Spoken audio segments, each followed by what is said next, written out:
속에서 구원의 희망을 찾아보실 수 있으셨습니까? 좀 당황하셨을 거예요. 이 시편 88편을 읽으시면서 어느새 봄이라는 계절이 찾아왔습니다. 이제는 누구도 봄이라는 것을 인정하지 않을 수 없는 그런 따스한 기온이 우리에게 찾아왔지만 아직도 답답한 미세먼지처럼 우리들의 문제가 우리를 답답하게 하고 있는 이때에 지금 우리 행복한 교회의 체감 온도는 아직도 겨울인 것 같습니다. 과연 부활의 주님이 다시 살아나셨다 우리가 기쁘게 부활절 예배를 드렸지만 아직도 우리는 주님이 그냥 무덤 속에 계신 것 같은 아직 살아나지 않으신 것 같은 주님이 죽으신 것 같은 그러한 어두움의 시대에 저와 여러분이 살고 있습니다. 올 한 해 우리들에게 주신 말씀을 기억하십니까? 항상 기도하고 낭망치 말아야 할 것에 대해서 우리에게 말씀을 주셨는데 어느새 기도는 사라지고 그 자리에 그 기도가 사라진 자리에 낭망만이 자리하고 있지는 아니한지 우리의 모습을 한번 돌아보실 수 있기를 원합니다. 오늘 이 시편 88편은 제가 개인적으로 자주 묵상하는 그런 시편입니다. 아마도 시편 150편 전체 시편 중에 이 88편이야말로 가장 어둡고 소망을 찾아볼 수 없는 어떻게 이게 말씀으로 기록될 수 있을까 하는 의구심이 들 정도로 굉장히 어둡고 사방의 고난과 공고와 고통만이 가득한 그런 시편이에요. 보통의 시편들은 어떻습니까? 어려움을 노래하다가도 내가 사망의 음침한 골짜기에 내가 깊은 웅덩이에 빠졌나이다 하다가도 주의 구원과 주의 건지심과 나의 대적을 주님께서 친히 파하여 주시기를 뭔가 소망하면서 주님께 의지하면서 구원을 믿으면서 소망을 붙들면서 뭔가 희망적으로 시편들이 대부분은 그렇게 흘러간다라는 거예요. 그런데 이 시편 88편은 처음부터 끝까지 그냥 온전한 사망, 깊은 공고와 이 기자의 낙심만이 이 시편 88편 전체를 에우르고 있다라는 것입니다. 자, 궁금하지 않으십니까? 왜 이런 낙심 가득한 말씀이 이렇게 낙심 가득한 어두운 고백이 말씀으로서 시편에 기록되어 수 있었을까? 그 답은 이 시편 기자가 이 소망이 없는 완전한 깜깜함, 완전한 어두움, 이 완전한 낙심의 상황을 지금 기도로 아뢰고 있기 때문에 이것이 이 낙심 가득한 말씀이 될 수 있었고 시편에 기록될 수 있게 됐다라는 것을 우리가 기억하셔야 될 줄 믿습니다. 자, 1절과 2절을 보시면 여호와 내 구원의 하나님이여 내가 주야로 주의 앞에 부르짖었사오니 나의 기도로 주의 앞에 달하게 하시며 주의 길을 나의 부르짖음에 기울이소서. 그리고 부르짖는 거예요. 내가 죽게 되었나이다. 내가 지금 사망의 그 창이란 물 가운데 빠졌나이다. 내가 자포자기하고 내가 황망하여졌나이다. 처음부터 끝까지 낙심만을 노래하고 있다는 것입니다. 시편 51편 17절에 보면 우리가 잘 아시는 말씀이 기록되어 있어요. 무엇입니까? 하나님이 구하시는 제사는 무엇입니까? 상한 심령이라. 하나님이 구하시는 제사는 상한 심령이라. 이렇게 기록되어 있습니다.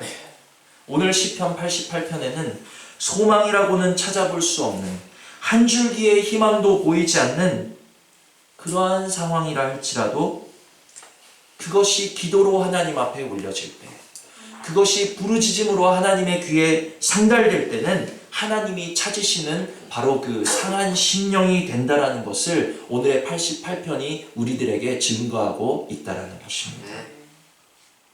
그러므로 오늘의 말씀은 지금 너무나도 답답하고 너무나도 길이 없고 깜깜하고 소망이 없다 느껴질 때에 어떻게 기도해야 되는가? 우리 답답한 행복한 교회 성도들이, 지금 깜깜함에 임한 주의 모든 백성들이 어떻게 기도해야 될지 기도의 방향을 알려주고 있는 말씀이 이 시편 88편이라는 것을 기억하시기를 바랍니다.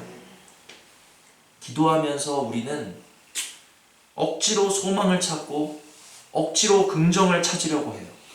그런데 억지로 소망을 찾고 억지로 긍정을 찾으려고 하지 마세요. 때로는 있는 그대로의 절망과 있는 그대로의 낙심과 있는 그대로의 애통을 하나님은 우리에게서 받기를 원하고 계신다는 것을 기억하시기를 바랍니다. 우리는 흔히 우리의 모습을 돌아보시면, 우리라고 하긴 뭐하니까 저라고 할까요? 말씀을 준비하면서 제 모습을 돌아보니까 이런 모습이 있더라고요. 그래도 조금 소망이 보일 때, 조금 소망이 남아 있어야지 기도하는 거예요. 그러다가 소망이 보이지 않으면 기도하기를 포기해버리는 제 자신을 저는 종종 발견했습니다. 여러분은 어떠십니까? 그러나 오늘의 말씀을 통해 기도란 소망이 보이지 않는 곳에서부터 시작해야 하는 것임을 마음에 새기실 수 있는 은혜가 우리 모두에게 있기를 원합니다. 아멘. 저뿐만이 아니라 많은 믿는다는 사람들이 그래도 어느 정도 소망이 보이고 어느 정도 불씨가 살아있을 때는 살려보려고 열심히 기도해요. 그런데 완전히 그 소망의 불이 꺼졌다라고 생각하면 그냥 낙심하고 기도를 포기해버리고 그냥 좌절에 들어가는 것을 우리는 아마 경험해 보셨을 것입니다. 압니다. 제가 알아요. 때로는 너무 깜깜해서, 너무 답답해서, 너무 어려워서, 너무 아파서 기도할 엄두조차 나지 않는다라는 거 제가 왜 모르겠습니까? 잘 압니다. 그러나 가장 어두울 때 기도하지 못한다라면 밝을 때 기도할 수 있겠는가? 한번 생각해 보시기를 바랍니다. 가장 어두울 때조차 기도하지 못하는 사람이 어찌 밝을 때 기도할 수 있겠냐라는 거예요. 가장 배고플 때 주님 앞에 구하지 못하는 사람이 어떻게 배부를 때 주님 앞에 나와서 구할 수 있겠냐라는 거예요. 기도의 성장을 원하시는 이때에 하나님이 지금 우리에게 구하시는 기도는 가장 깜깜할 때, 가장 답답할 때, 소망과 희망의 빛이 한 줄기도 보이지 않는 그 완벽한 어둠 가운데 드려지는 기도를 하나님이 오늘 저와 여러분에게 구하고 계시다라는 것을 마음에 새기실 수 있기를 바랍니다. 우리는 엘리야의 낙심과 좌절을 잘 알고 계십니다. 우리가 말씀을 좀 살펴볼까요? 열왕기상 19장을 보시면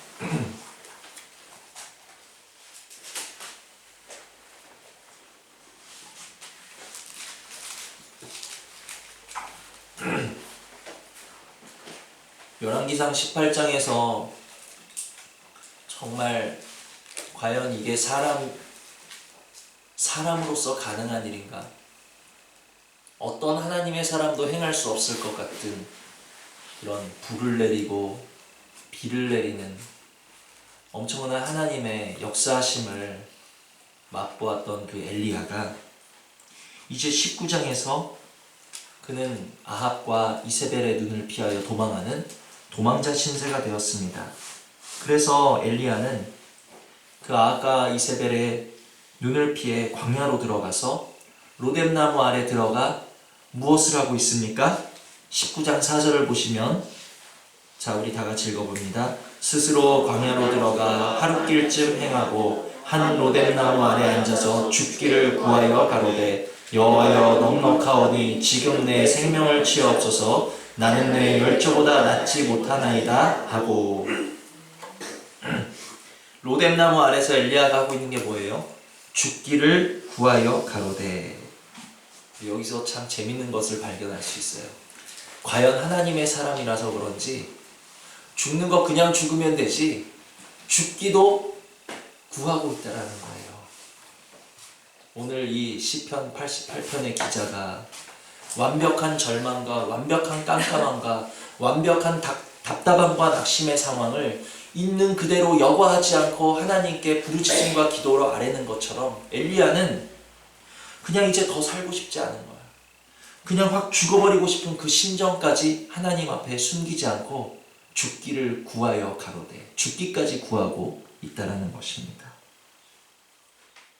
그 답답한 마음, 낙심한 마음, 절망된 마음까지 우리는 발칙하다 할 수 있겠지만 그게 아니에요. 그 마음을 솔직하게 하나님 앞에 기도로 올렸을 때 하나님은 5절 보시면 로뎀나무 아래 누워 자더니 천사가 어루만지며 이르되 일어나서 먹으라 하는지라. 하나님은 죽기까지를 나를 죽여주소서 하는 것까지도 기도로 구했던 그 절망 속의 엘리야에게 그 기도를 들으시고 엘리야를 죽이셨습니까? 그게 아니고 천사를 보내셔서 어루만지신 것을 기억하시기를 바랍니다. 이외에도 제가 지금 여러 가지 말씀을 살펴볼 텐데 우리는 사무엘상 1장에서 한나가 그 대적 군인나로 인해서 심하게 격동되는 그 마음을 가지고 그 마음의 괴로움을 가지고 그가 하나님의 전으로 찾아간 거예요. 그리고 그 마음의 그 괴로움을 있는 그대로 기도와 통곡으로 아랬다는 사실을 우리는 이 깜깜한 때에 기억하셔야 되는 줄 믿으시기를 바랍니다. 아멘. 우리는 역대하 20장 12절에서 여호사밧이 모압의 연합군 그 놀라운 대군의 앞에 풍전등화의 그 상황 속에서 오직 주만 바라보나이다 한 것을 기억하셔야 되는 지금의 이때인 줄 믿으시기를 바랍니다. 우리는 사도행전 16장 25절에서 바알과 실라가 억울하게 붙잡혀서 억울하게 매를 맞고 말도 안 되게 깜깜한 지하 깊은 곳 그 빌립보 감옥에 갇혀 있을 때에 그 속에서 찬송하고 기도했다라는 사실을 기억하셔야 될 줄 믿습니다.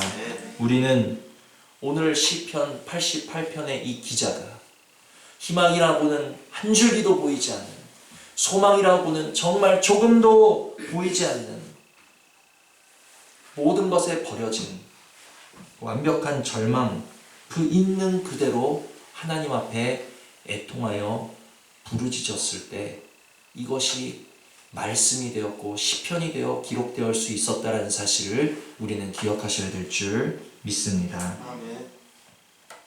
이 모든 하나님의 사람들의 공통점이 무엇입니까? 이들은 소망의 불씨가 그래도 조금 살아있을 때 기도했던 사람들이 아니었어요. 소망이 보이지 않을 그때에 기도했던 사람들이 바로 하나님의 사람들이었다라는 것을 기억하시기를 바랍니다. 그들은 상황을 결코 미화하지 않았습니다. 그들의 절망을 있는 그대로 내 마음의 어두움과 깜깜함과 답답함과 낙심과 곤란함을 있는 그대로 기도로 아뢰었을 때 그때 거기로부터 하나님의 구원이 시작되었다라는 것을 우리는 오늘 믿으셔야 될 줄 압니다.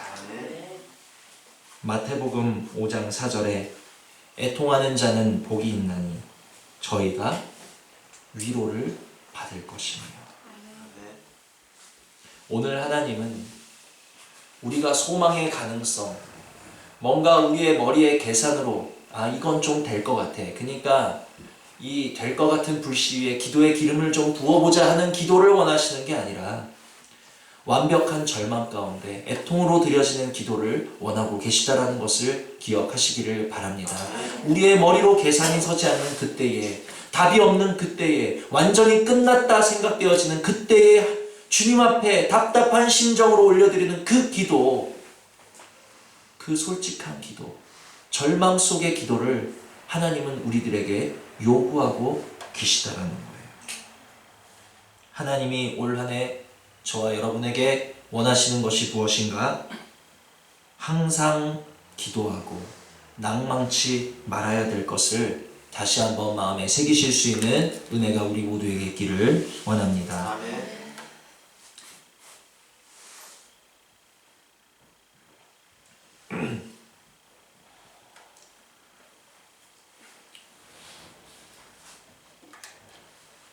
마태복음 22장에는 천국의 혼인잔치 비유가 나옵니다. 우리가 이 말씀만 보고 말씀을 맺도록 하겠습니다. 어떤 임금님이 그 아들의 혼인이 열린 거예요. 그래서 얼마나 경사입니까? 혼인잔치를 성대하게 열고 많은 손님을 초청을 했는데 그 손님들이 임금의 아들의 결혼식인데 다 왔겠죠.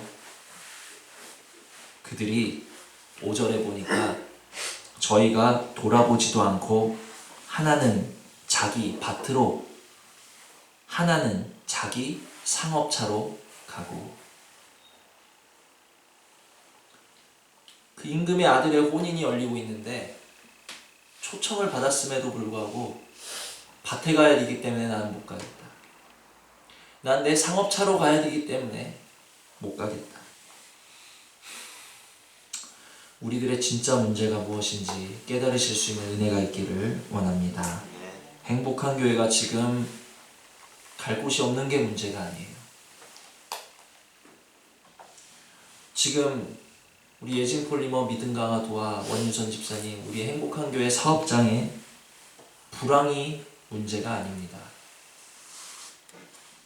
우리들을 둘러싼, 우리 개개인의 성도들을 둘러싼 갖가지 영육 간의 그런 연약함, 육신의 연약함, 어떤 절망적인 환경, 그러한 것이 문제가 아니라는 거예요. 문제는 우리들의 임금 되신 하나님이 모든 것을 갖추시고 지금 기도와 예배의 자리로 부르고 계심에도 불구하고 나는 밭으로 가노라, 나는 상업차로 가노라, 나는 기도의 자리로 나아가지 못하는 것이 정말 큰 문제라는 것을 기억하시기를 바랍니다.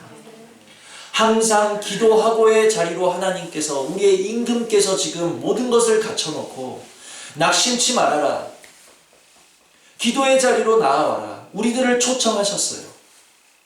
그럼에도 불구하고 우리들은 내 상황이 깜깜하여 나가지 못하고, 혹은 상업의 일이 바빠서 나가지 못하고, 혹은 가정의 일이 바빠서 나오지 못하고, 혹은 우리들의 육신의 어떠함 때문에 기도의 자리로 나오지 못하고 예배의 자리로 나오지 못하는 이것이 큰 문제라는 사실을 우리는 기억하셔야 될 줄 믿습니다.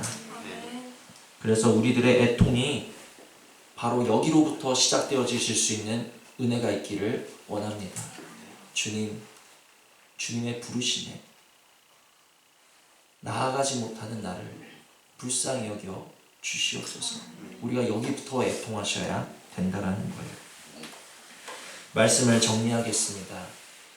우리가 이번 주일 부활절 예배 때 살펴보았듯이 마리아가 비록 부활의 예수님이 아닌 죽은 예수를 찾으러 아직 어두울 때에 예수가 계신 곳에 나아갔더니 그 결과 부활의 주님을 만날 수 있었던 것처럼 우리들이 아직 모든 것이 어둡다 느껴지는 이 상황, 시편 88편과 같이 완벽한 절망과 완벽한 소망 없음과 완벽한 답답함 가운데 우리가 쌓여있는 그 아직 어두운 상황 속에서 우리가 우리의 절망과 애통을 기도로 아랠 때 주님은 반드시 소망의 주님, 살아계신 주님, 부활의 주님으로 우리를 만나 주신다라는 것을 기억하실 수 있는 은혜가 있기를 원합니다. 우리들의 문제는 우리를 둘러싼 어두운 상황이 문제가 아니고 지금 우리들을 예배와 기도의 자리로 부르시는 하나님의 음성에 응하지 못하는 것이 문제라는 것을 기억하시면서 주님 애통하기를 원합니다. 지금 우리를 깜깜하게 하신 이때에, 지금 우리를 답답하게 하신 이때에 억지로 이 안에서 긍정과 소망을 찾는 것이 아니라 소망이 없다 느껴지는 그것을 가지고 주님 앞에 답답한 마음을 울부짖음으로 토해낼 수 있는 애통의 기도가 나에게서로부터 열릴 수 있도록, 그리하여 애통했던 모든 하나님의 사람들을 주께서 위로하시고 건져내셨듯이 그러한 구원의 소망이, 크신 은혜가 애통으로부터 시작되는 것을 우리의 마음에 새기시고 주님 앞에 정말 우리의 상황을 있는 모습 그대로 아뢰실 수 있는 그러한 기도가 열려지실 수 있는 은혜가 있기를 주님의 이름으로 축원을 드립니다. 들으신 말씀 생각하시면서 우리 잠시 기도하시겠습니다.